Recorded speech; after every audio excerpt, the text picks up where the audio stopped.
Mag-aayin ng supplemental pleading sa Korte Suprema ang Bayan Muna Party List upang hilingin na maglabas agad ng Temporary Restraining Order o TRO sa pagtaas ng pamasahe sa MRT at LRT.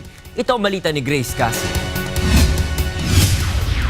Sa lalong madaling panahon ay maghahain ng supplemental pleadings ang Bayan Muna Party List sa Korte Suprema. Ayon kay Bayan Muna Party List Representative Nery Colmenares, ito ay upang ipaliwanag ng gusto sa Korte ang kanilang panig na walang basihan ang ginawa ng DOTC na itinaas ang pamasahe sa MRT at LRT nitong 4 ng Enero. Hiling ng grupo na sa lalong madaling panahon ay maglabas ng temporary restraining order ng Korte upang pansamantalang ipahinto ang fare hike.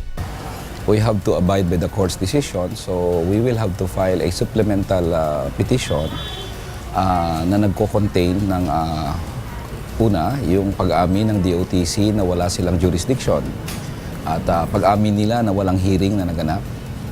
Malinaw yun sa konstitusyon at sa ating principles ng batas na bawat imposition sa public, kay rate hike man yan ng kuryente o tubig o pamasahe, dapat may hearing.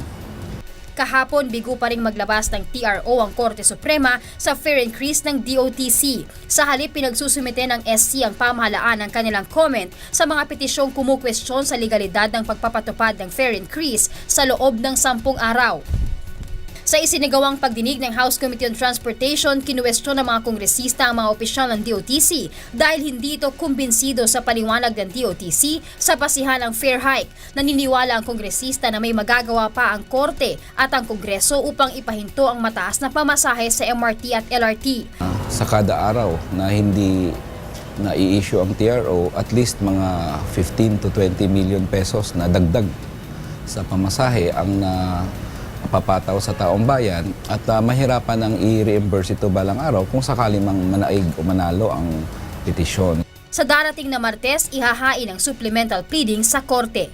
Grace Cassin, UNTV News Worldwide.